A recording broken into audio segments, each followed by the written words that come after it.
بسم اللہ الرحمن الرحیم۔ السلام علیکم۔ منصور وائس چینل پر خوش آمدید۔ ویڈیو شروع کرنے سے پہلے چینل کو سبسکرائب کریں اور نیو ویڈیوز کے نوٹیفیکیشن کے لیے بیل آئیکن کو بھی ضرور دبائیں۔ پیش خدمت ہے جنات کا بیٹا لاسٹ ایپیسوڈ۔ بیت الحجر میں خون کی ندیاں بہہ رہی تھیں۔ چیخو پکار نے بیت الحجر کی عمارت کو سر پر اٹھا رکھا تھا، جو بنی حدیث کے جوانوں کا کلیجہ ٹھنڈا کر رہی تھی۔ رباح اچھی طرح جانتا تھا کہ اب اس وادی القرا میں بالکل پناہ نہیں مل سکے گی اور علاقے کا بادشاہ چندہ بھی اس معاملے میں نہیں پڑے گا، اس لیے وہ وہاں پر بالکل نہ ٹھہرا اور فرار اختیار کرنے میں ہی اپنی عافیت سمجھی۔ یہاں سے بھاگ کر وہ شہر یمن کے شاہ حسن بن تی کے پاس پہنچا، جو قوم آسانی سے تھا۔ ہود کی وفات کے بعد ان کی قوم یمن تک پھیل چکی تھی اور انہی کی شریعت پر عمل کرتی تھی۔ وادی القرا میں جو قوم آباد تھی اس کا تعلق سمود سے تھا، اور سمود کاسر کا بیٹا تھا۔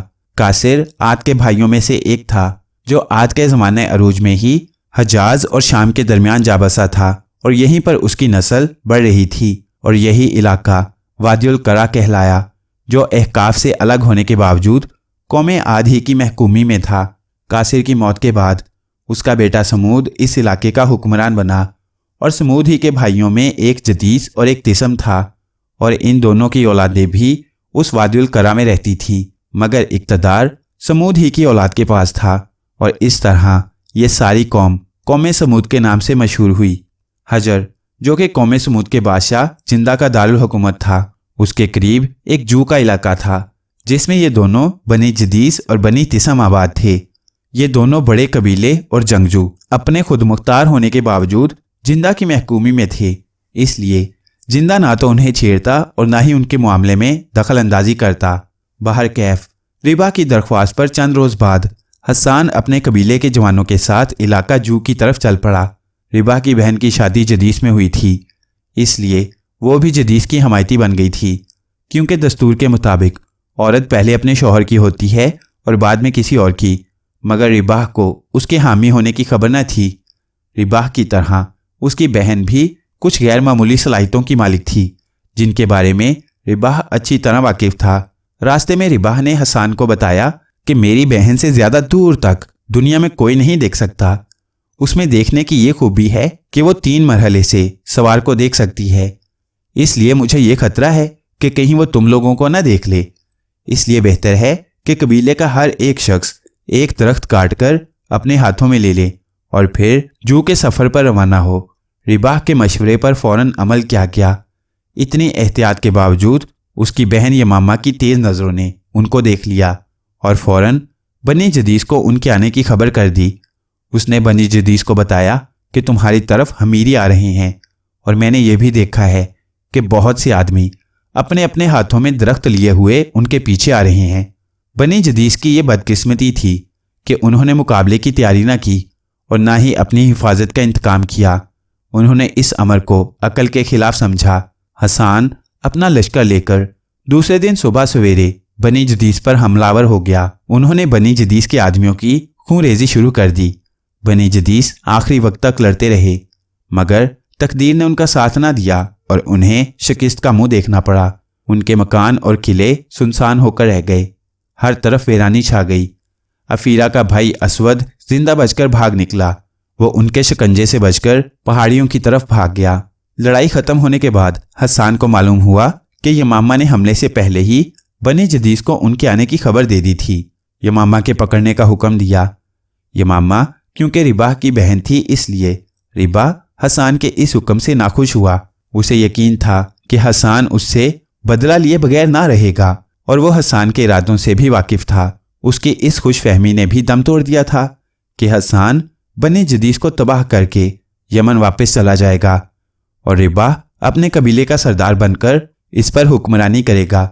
یہ اس کی غلطی تھی کہ وہ دشمن کو اپنے علاقے میں خود لایا تھا۔ اب جو بھی ہوا کم ہوا۔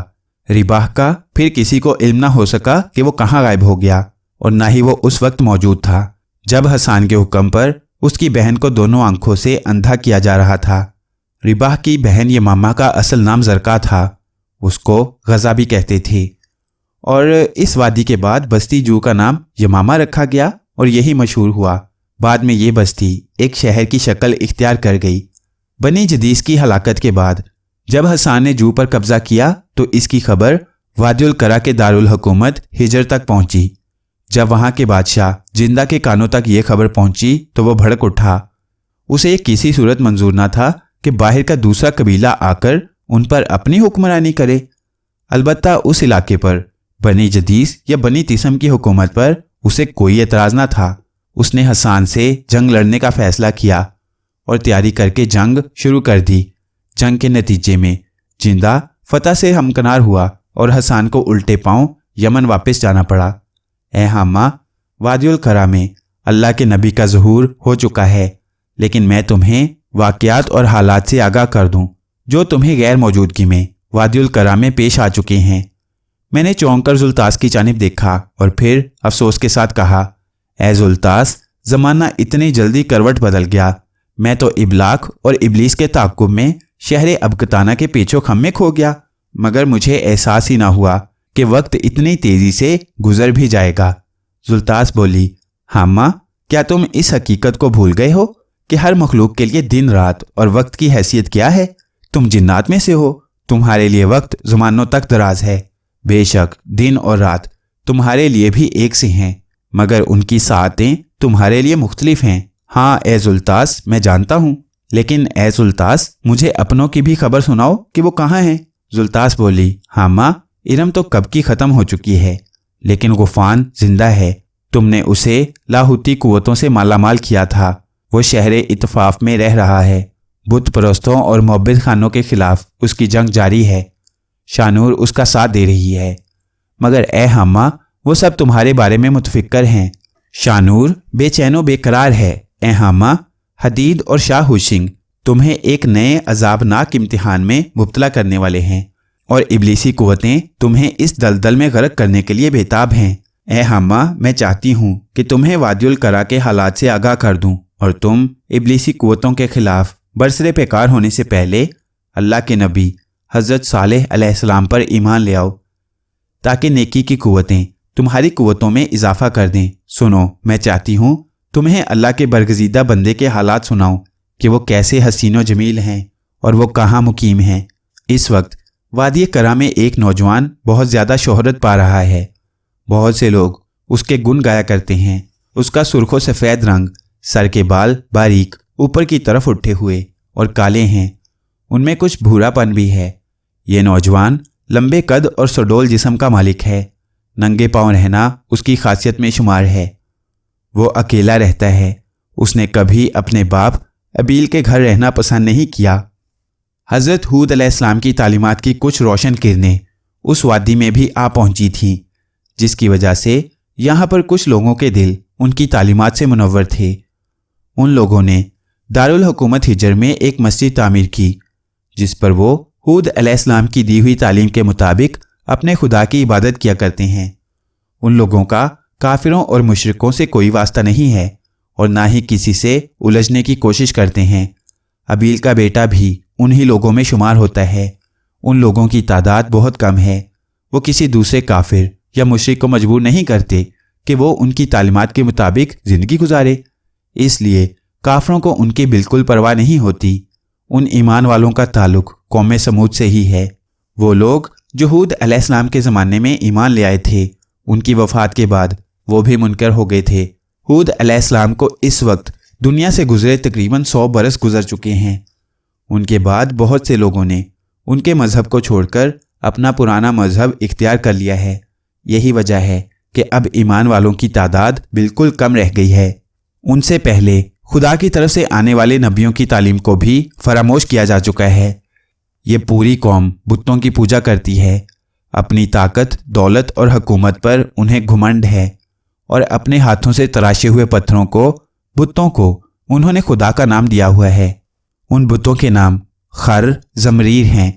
بڑے بڑے ہیکلوں میں ان کی پوجا کی جاتی ہے۔ یہ قوم بھی قوم عاد کی طرح بد اعمالیوں میں مبتلا ہے۔ قوم عاد نے خدا کی ہستی اور وجود کو بالکل فراموش کر دیا ہے۔ ان حالات میں اللہ تعالیٰ نے ان میں سے ابیل کے بیٹے صالح علیہ السلام کو ہدایت کے لیے منتخب کیا ہے، اور اس طرح حضرت صالح علیہ السلام کو پیغمبری کا شرف حاصل ہوا۔ پیغمبری ملنے کے بعد حضرت صالح علیہ السلام نے بڑی جد و جہد کی اور لوگوں کو خدا کی تعلیم دے کر خدا کی طرف بلانے لگے۔ پھر آپ علیہ السلام نے دین کی مشال روشن کر کے انہیں جہالت اور کفر کے اندھیرے سے نکلنے کو کہا۔ حضرت صالح علیہ السلام نے فرمایا، اے لوگو، تم خدا کی بندگی کرو، اس کے سوا کوئی معبود نہیں اور نہ ہی کوئی عبادت کے لائق ہے۔ وہ خدا نہیں ہے جس کی تم پوجا کرتے ہو، خدا وہ ہے جس نے یہ کائنات بنائی، مجھے بنایا اور تمہیں بنایا، اس لیے اس کی عبادت کرو اور ہر وقت اسے یاد کرو، کیونکہ خدا نے تمہیں قوم عاد کے بعد اس کا جانشین بنایا اور زمین پر تمہیں اس طرح بسا دیا۔ تم میدانوں میں اپنے محل بناتے ہو، پہاڑوں کو تراش کر رہنے کے لیے مکان بناتے ہو۔ یہ سب تم پر اللہ کا احسان ہے، اس کی نعمتوں کا شکر ادا کرو، ایک دوسرے کے دشمن نہ بنو۔ میں تمہارے پاس اللہ کا پیغام لانے والا ہوں، اس لیے تم خدا سے ہر وقت ڈرو اور اس کی عبادت کرو، اس کے سوا کسی اور کو معبود نہ ٹھہراؤ ورنہ خسارے میں رہو گے۔ میرا کہا مانو، میں تمہیں اس خدا کے پاس لے جاؤں گا، وہ سچا ہے، وہ ہم سب کا مالک ہے، جس نے یہ سب کچھ پیدا کیا ہے۔ حضرت صالح علیہ السلام کی اس تقریر کے بعد بستی میں ایک ہنگامہ برپا ہو گیا۔ لوگ باتیں بنانے لگے، بڑی بڑی بحثیں ہونے لگیں۔ جن لوگوں نے انہیں نظر انداز کیا ہوا تھا اور جو دب کر خدا کی عبادت میں زندگی گزار رہے تھے، آج پہلا موقع تھا کہ انہی میں سے ایک نے خدا کی بندگی کا اعلان کیا اور ان کے خداؤں کو جھٹلا دیا جن کی وہ برسوں سے پوجا کرتے تھے۔ حضرت صالح علیہ السلام کا وجود کفار اور مشرکین کو اپنے لیے خطرہ محسوس ہونے لگا جو انہی کی بھلائی چاہتے تھے۔ پہلے ان لوگوں کا خیال تھا کہ حضرت صالح علیہ السلام ان کے سمجھانے سے رک جائیں گے اور پھر ایک خدا کی بندگی کا اعلان نہیں کریں گے۔ اس امید پر انہوں نے حضرت صالح علیہ السلام کو بلا کر ان سے بات کی اور بولے، اے صالح علیہ السلام، تجھے یہ کیا ہوا ہے؟ تو ایسا تو نہیں تھا، ہم سب کی امیدوں پر تو نے پانی پھیر دیا ہے جو ہم نے تجھ سے وابستہ کی ہوئی تھی۔ ہم یہ سوچ بھی نہیں سکتے تھے کہ تو ہمیں ہمارے خداؤں کی پوجا کرنے سے روکے گا اور کسی دوسرے خدا کی عبادت کو کہے گا۔ جو بات تو نے کہی ہے اس نے ہمارے دل میں بالکل جگہ نہیں کی، ہمیں تو تیری ہر بات پر شک ہونے لگا ہے، آخر تو ایسا کیوں کر رہا ہے؟ میں یہی کہتا رہوں گا کہ اللہ کے سوا تمہارا کوئی معبود نہیں، وہی تو ہے جس نے تمہیں پیدا کیا اور پھر تمہیں اس زمین پر بسا دیا۔ تمہیں چاہیے کہ اس سے بخشش مانگو اور اس کی طرف رجوع کرو۔ یقین کرو میرا پروردگار ہر ایک کے قریب ہے اور ہر ایک کی دعاؤں کا جواب دینے والا ہے۔ لوگ حضرت صالح علیہ السلام کی باتوں سے بیزار ہو رہے تھے مگر وہ اپنی بات کو کہے جا رہے ہیں۔ ان لوگوں نے حضرت صالح علیہ السلام کو بہت سمجھایا مگر جب انہیں یقین ہو گیا کہ حضرت صالح علیہ السلام پر ان کی باتوں کا بالکل اثر نہیں ہوگا اور انہیں کوئی دوسری ترکیب سوچنا پڑے گی تو انہوں نے حضرت صالح علیہ السلام کو تنگ کرنا شروع کر دیا، جس کے نتیجے میں وہ مسجد چھوڑ کر چلے گئے۔ ایمان والوں کی یہ مسجد کافروں کی عبادت گاہوں سے نسبتاً اونچی بنی ہوئی ہے۔ وہاں سے کافروں کے سرداروں کا گزر ہوا جو نشیب کی طرف جا رہے تھے۔ انہوں نے کچھ جاتے ہوئے لوگوں کو پہچان لیا جو ان سے دور جا رہے تھے۔ ان لوگوں کا تعلق ایمان والوں سے تھا۔ یہ سب لوگ مسجد کی طرف جا رہے تھے۔ ان کی معاشی حالت بہتر نہ تھی چونکہ وہ سچے خدا پر ایمان رکھتے تھے اور اسی کی عبادت میں مشغول رہتے تھے، اس لیے وہ اپنی قوم سے کٹ کر رہ گئے تھے۔ کافر انہیں حقیر اور کمزور سمجھ رہے تھے۔ ایک کافر سردار نے اپنے ساتھیوں سے کہا، سنا ہے کہ ان سب نے حضرت صالح علیہ السلام کے خدا کو مان لیا ہے، کیوں نہ انہیں ٹٹولا جائے؟ کافر سردار کے دوسرے ساتھیوں نے اس کی رائے سے اتفاق کیا اور یہ سب مل کر ان لوگوں کے پاس چلے گئے۔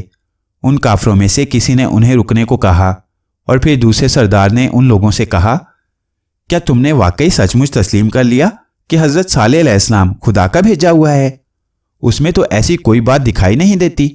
ایمان والوں میں سے ایک بوڑھا کافر سردار کی بات کا جواب دیتے ہوئے بولا، ہاں بے شک ہمیں اس پر پورا یقین ہے کہ وہ پیغام حق کے ساتھ ہمارے پاس بھیجا گیا ہے۔ پھر ان گھمنڈ کرنے والے سرداروں میں سے ایک بولا، تم جس بات پر یقین رکھتے ہو ہم اس بات سے انکار کرتے ہیں۔ یہ کہہ کر سب سرداروں نے ایمان والوں کو حقارت آمیز نگاہوں سے دیکھا اور آگے کی طرف بڑھ گئے۔ زلطاس مجھے تاریخ کے ایک اہم دور کی سرگزشت سنا رہی تھی